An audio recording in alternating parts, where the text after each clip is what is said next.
પાઠ 4 દેશ કે નામ સંદેશ પત્ર કેવી રીતે લખવું એ પણ આપણે શીખી ચૂક્યા છીએ અને પાઠને પણ સારી રીતે સમજી ચૂક્યા. છતાં બધાએ પાઠ સરસ એકવાર વાંચવાનો રહેશે. ત્યારબાદ હોમવર્કમાં શબ્દાર્થ 3 વાર લખવાના. અને હવે અભ્યાસની વાત કરીએ તો અભ્યાસમાં પહેલો પ્રશ્ન છે, यह पत्र किसने किसको लिखा है.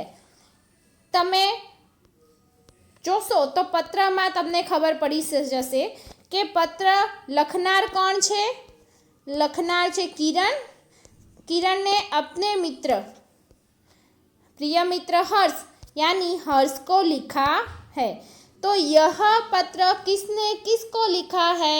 यह पत्र किरण ने अपने मित्र हर्ष को लिखा है. पत्र लिखने वाले का पता क्या है. આગળ જે પત્રમાં पता यानी एड्रेस आपेलू है आखू लखी देवानू. मातृछाया, ऊंची शेरी, गांव मेसपुरा, तहसील बाबर, जिला बनासकांठा. पत्र में क्या वर्णन किया है. तो पत्र में भारतीय नागरिकों को अपने कर्तव्य के प्रति लापरवाही जो है उसके बारे में और सरकार के प्रति अनेक शिकायती जो रवैया है उसके बारे में वर्णन किया गया है. पत्र के अंत में किरण ने हर्ष के परिवारजनों को क्या कहा है. तो उन्हें प्रणाम कहा है. 4 प्रश्न लखवाना रहશે. प्रश्न नंबर 2, प्रश्नों के मौखिक उत्तर दीजिए. हम दूसरे देशों में उनके कायदे कानून का पालन करते हैं लेकिन अपने देश में क्यों नहीं. कि हमें अपने राष्ट्र के प्रति गर्व और सम्मान की जो भावना होती है वो नहीं है. हम अपने देश की व्यवस्था को उचित महत्व नहीं देते. हमारे यहाँ का शासन भी सख्ती से काम नहीं लेता. दूसरे देश अपने देश की व्यवस्था को बनाए रखना चाहते थे. वे अपने वो और उसमें वह गर्व महसूस करते हैं. हम भी उनसे प्रभावित होते हैं. इसलिए हम दूसरे देशों में उनके कायदे कानून का पालन करते हैं लेकिन अपने देश में नहीं करते. हमारे देश की स्वच्छता की जिम्मेदारी किसकी है. जिम्मेदारी स्थानिक प्रशासन यानी कि ग्राम पंचायत, नगर पालिका एवं महानगर पालिका की है. हमारे देश के विकास में कौन कौन सी समस्या बाधक है. तो एक तो यहाँ के कायदे कानून को चुस्ती से पालन नहीं किया जाता. बराबर. फिर लोग हर खराबी के लिए सरकार को दोष देते हैं. वे अपने राष्ट्रीय कर्तव्य निभाने में रुचि नहीं देते लेकिन सरकार को दोष देने में पहले तैयार होते हैं. अधिकारी लोग हैं जो भ्रष्टाचार करने में भी नहीं हिचकते. ये सारी समस्या हमारे देश के विकास में बाधक है. देश के प्रति हमारा क्या कर्तव्य है, क्या फ़र्ज है. तो देश के प्रति हमारा फ़र्ज है कि हम अपने यहाँ के कायदे कानून का पालन करें. देश की व्यवस्था हम ऐसी बनाएं जिस पर हमें गर्व हो.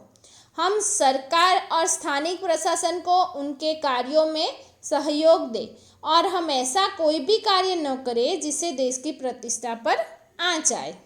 ऐसा अच्छा काम हमें देश के लिए करना चाहिए.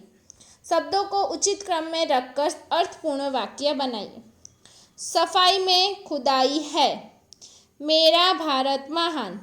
तीजू, दहेज लेना और देना पाप है. चौथू, आओ मिलकर भारत को आदर्श राष्ट्र बनाए. तो आ रीते सीधा वाक्य लखवाना रहશે. प्रश्न नंबर 4, ऐसे व्यवहार की चर्चा कीजिए जिससे हम देश में अव्यवस्था खड़ी करते हैं एवं देश के विकास में बाधा डालते हैं. दहेज एक दूषण एक विषय पर कारण सहित अपना मत लिखिए. आ 4 चौथो और 5मो આપણે ચર્ચા કરીશું. લખવાની જરૂર નથી.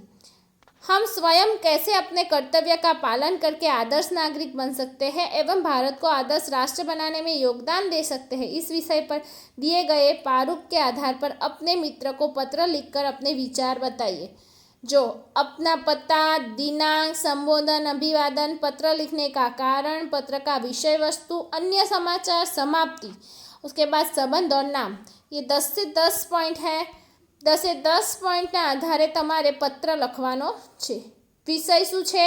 પોતાના કર્તવ્યનું પાલન કરી અને કેવી રીતે આદર્શ નાગરિક બની શકીએ અને આદર્શ રાષ્ટ્ર બનાવવામાં આપણે કઈ રીતે યોગદાન આપી શકીએ એ વિષય ઉપર ચર્ચા કરતો પત્ર તમારે જાતે લખવાનો છે।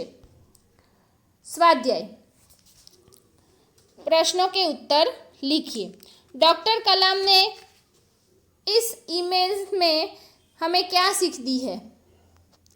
तो डॉक्टर कलाम कहते हैं कि हम सरकार चुनने के लिए मतदान करके निश्चित न हो जाए। हम ऐसा न सोचें कि अब हमारी सारी जिम्मेदारियां जो है वो सरकार उठा लेगी, हमारे सारे काम अब सरकार करेगी, हमें रद्दी कागज भी कूड़ेदान में डालने की तकलीफ नहीं उठानी है। सामाजिक समस्याओं के बारे में भी हमें अपना स्वार्थ ही देखते हैं। बाहर से दहेज का विरोध कर चुपके से दहेज ले लेना बहुत ही गलत बात है। इस प्रकार हमें सच्चे नागरिक बनने के लिए अपनी सारी जिम्मेदारियां निभाने की सीख हमें डॉक्टर कलाम ने इस ईमेल में दी है। दूसरे देशों में और अपने देश में हम जो व्यवहार करते हैं इसमें क्या अंतर है? तो हम दूसरे देशों की व्यवस्था का आदर करते हैं, उसका पालन करते हैं, जबकि जो हमारे देश में यही व्यवस्था है तो उसे अनदेखा करते हैं।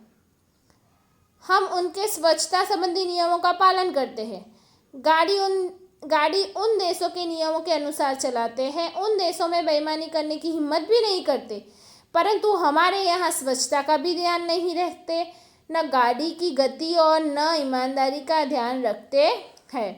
इस प्रकार हम दोनों में बहुत अंतर रखते हैं। दूसरे देशों में लोग स्वच्छता के प्रति कैसे जागरूक है? तो दूसरे देशों में लोग स्वच्छता को बहुत महत्व देते हैं। वे सड़कों पर थूकते नहीं हैं, कागज के टुकड़े वहाँ तहाँ कहीं डालते नहीं हैं, सिगरेट के टुकड़े सड़क पर नहीं फेंकते, कुत्तों के मालिक अपने कुत्तों को सड़क गंदी नहीं करने देते, समुद्र तटों पर लोग खाली नारियल इधर उधर नहीं डालते, वे अपने रेलवे स्टेशनों को साफ सुथरा रखते हैं। इस प्रकार वो स्वच्छता के प्रति बहुत जागरूक है। अपने देश की व्यवस्था को हम कैसे सुधार सकते हैं? तो हमें खुद हमारी जिम्मेदारी है उसको पहचानना होगा और हमें अपनी जिम्मेदारी दूसरों पर नहीं डालनी चाहिए। हमें हमारी जो यहाँ पर अव्यवस्था है जो हमारे लिए हमसे होती है इसके लिए उसको दूर करने के लिए हमें सरकार का साथ देना चाहिए। इस तरह अपने सकारात्मक योगदान से हम देश को सुधार सकते हैं। जीवन में सफाई का महत्व समझाते हुए अपने मित्र को पत्र लिखिए। आ पत्र तमारे लखवानो रहेशे। 10 पॉइंट याद राखजो, एना आधारे पत्र लखजो। आपणे काल, मैं क्रिकेट खेलता हूँ। वर्तमान काल, मैं कल अंबाजी गया था। भूतकाल, कोई गाना गा रहा है। वर्तमान काल, आज ठंड ज़्यादा होगी। भविष्य काल, कल हम स्कूल से प्रवास जा रहे हैं। वर्तमान काल, परसों कश्मीर में हिमवर्षा हुई। भूतकाल, हवे जुओ, कल हम स्कूल से प्रवास जा रहे हैं। आम तो कालनी बात करे छे एटले भविष्यकाल थाय, परंतु जा रहे हैं એટલે આપણે વર્તમાન કાળમાં પણ ચાલુ વર્તમાન કાળ, સાદો વર્તમાન કાળ આવે, એવી રીતે આમાં અપૂર્ણ વર્તમાન કાળ, પૂર્ણ વર્તમાન કાળ, સામાન્ય વર્તમાન કાળ આવે, એટલે આ અપૂર્ણ વર્તમાન કાળ છે। કાલ પરિવર્તન कीजिए। मैं बाजार गया, मैं बाजार जाऊंगा ભવિષ્યકાળને લીધે। મંદિર में पूजा होगी, એનું ભૂતકાળ બનાવવું હોય તો મંદિર में पूजा हुई। शिमला में हिमवर्षा हुई। शिमला में हिमवर्षा होगी। मैंने पढ़ाई की। वर्तमान काल मैं पढ़ाई करता हूँ, करती हूँ। ભાષા સજ્જતા બધાને ખબર પડી ને કેવી રીતે સ્વાધ્યાય અભ્યાસ કરવાનો છે? ઓકે, ધ્યાન રાખજો. સ્વાધ્યાય અભ્યાસમાં પ્રશ્ન 1 આખો, પ્રશ્ન 2 આખો, પ્રશ્ન 3 આખો, ત્યારબાદ સીધું પ્રશ્ન 6 પત્ર લખશો. સ્વાધ્યાયમાં 4 પ્રશ્ન, પ્રશ્ન 2 પત્ર લખવાનો, પ્રશ્ન 3 પ્રશ્ન 4 અને હવે ભાષા સજ્જતા. ભાષા સજ્જતામાં બીજી કહેવતો છે. एक म्यान में 2 तलवार नहीं समा सकती, यानी कि एक वस्तु के 2 समान अधिकार नहीं हो सकते. यदि 2 महत्वाकांक्षी लीडर एक पार्टी में रहेंगे तो सदा टकराव की स्थिति रहेगी, क्योंकि एक म्यान में 2 तलवार नहीं समा सकती. એટલે કે એક સરખી વસ્તુ એક જગ્યાએ ના રહે, થોડું બાંધછોડ જોઈએ. બંનેનો સ્વભાવ સરખો હોય, બંને એકબીજાને સમાન હોય તો વારંવાર ઘર્ષણ થશે. એટલે કે હંમેશા એક વસ્તુ કે તે સમાન अधिकार नहीं हो सकते. હવે खोदा पहाड़ निकली चूहिया. अधिक मेहनत लाभ कम. ज़्यादा मुनाफे के लिए उसने बड़ी होटल बनाई थी, पर पूरे साल में उसको नाम मात्र का ही मुनाफा हुआ. इसको कहते हैं खोदा पहाड़ निकला चूहा. બહુ જ આશા સાથે કામ કરે અને પછી નિરાશા મળે એટલે કહેવાય ખોદા પહાડ નિકલી ચૂહિયા યા નિકલા ચૂहा. जिसकी लाठी उसकी भैंस, शक्तिशाली की ही जीत होती है. सेठ जी ने अपने निर्दोष नौकर पर चोरी का इल्ज़ाम लगाकर उसे 2 साल के लिए जेल भिजवा दिया. किसी ने ठीक ही कहा है, जिसकी लाठी उसकी भैंस. ઘણી વખત આવું જોવા મળે છે. જેનો અધિકાર છે, જેનો રોફ ચાલે છે એ કે સાચું, એ કે સવાર તો સવાર, સાંજ તો સાંજ, કારણ કે એના હાથમાં સત્તા છે.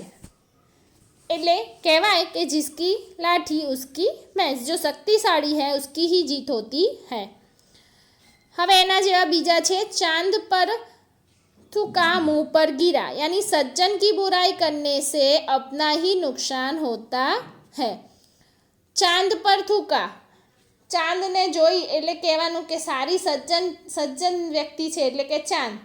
ચાંદને જોઈને તમે થૂકવા જશો તો થૂક તમારા મોઢા ઉપર જ પાછું આવશે. એટલે ક્યારેય સારી વ્યક્તિ હોય એને છંછેડવી નહીં, કારણ કે એનું ખરાબ કરતાં પહેલાં તમે તમારું જ ખરાબ કરી રહ્યા છો. છોટા મુંહ બડી બાત. હવે કહાવતો મેં અર્થ દેકર વાક્ય સમજાઈએ. વાક્ય પણ તમારે સમજાવવાનું છે. વાક્ય તમે તમારી રીતે ઉદાહરણ લાવજો. છોટા મુંહ બડી બાત. અપની યોગ્યતા સે બઢકર બાત કરના. ઘણી વખતે કહેવામાં આવે ને, નાનું બાળક હોય એ પણ પોતાના માતા પિતાને કે વડીલને સમજાવે એટલે એવું કહેવાય છોટા મુંહ બડી બાત.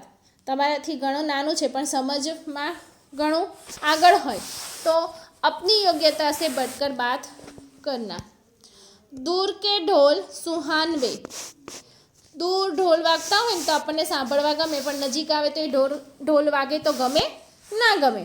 એટલે એવું કહેવાય ઘણી વખતે લોકોને દૂર વસ્તુ, હા મમ્મી આ બહુ સરસ છે, તું જો તો ખરી એને કેવું સરસ લાગે છે, પણ તમે એને જ્યારે અનુભવો ત્યારે સાચી ખબર પડે. પહાડ દૂરથી રળિયામણા. પણ પહાડ પર ચડો ત્યારે ખબર પડે કે કેટલા ખડબચડા હોય છે, કેવા ઢેખારા વાગે છે, બરાબર, પથ્થરો કેવા વાગે છે, દૂરથી કેવા રળિયામણા. સેમ એ જ વસ્તુ થઈ. દોનો હાથો મેં લડ્ડુ, દોનો તરફ સે લાભ. તો ઘણીવાર આવું બને, હા પાડો તો પણ લાભ, ના પાડો તો પણ લાભ, એટલે કહેવાય કે દોનો તરફ સે લાભ. સાપ ભી મરે લાઠી ભી ન તૂટે, એટલે કે बिना हानि उठाए काम बन जाए. सांप भी मरे, काम पण થઈ ગયું, લાઠી બી ન તૂટે અને કોઈને કંઈ નુકસાન પણ ના થાય. એટલે સરળતાથી કામ થઈ જાય અને કોઈને ખબર પણ ના પડે. એ જે તમે એક્ઝામમાં કરતા હો છો અને પછી કહી શકો કે સાપ બી મર ગયા, લીધી લાઠી ભી ન તૂટી. હોશિયારને થોડીક સમજ પણ કાફી છે. તો આ રીતે તમારે વાક્ય બનાવવાના છે અને એનો અર્થ લખવાનો છે. બરોબર, બધા વિદ્યાર્થી મિત્રોને ખબર પડી ગઈ. એટલે જ્યારે પણ કહાવતે પૂછાય અને એમાં લખે કે અર્થ, તો અર્થ કહેવાય જેમ કે આ છે એક म्यान में दो तलवार नहीं समा सकती, तो एक वस्तु के दो समान अधिकार नहीं हो सकते, એનો અર્થ થયો. અને એને સમજાવવાની વાક્ય થયું એની નીચેનું. બરાબર, ભાષાશિષ્ટતા લખી દેવાની રહેશે. તો વિદ્યાર્થી મિત્રો, તમને બધાને જ પાઠમાં સમજ પડી ગઈ હશે. સ્વાધ્યાય અભ્યાસનું કાર્ય પણ સરળતાથી તમે લખી દેશો. પત્ર ખાસ મેં સમજાવ્યું છે એ પ્રમાણે લખજો. Thank you.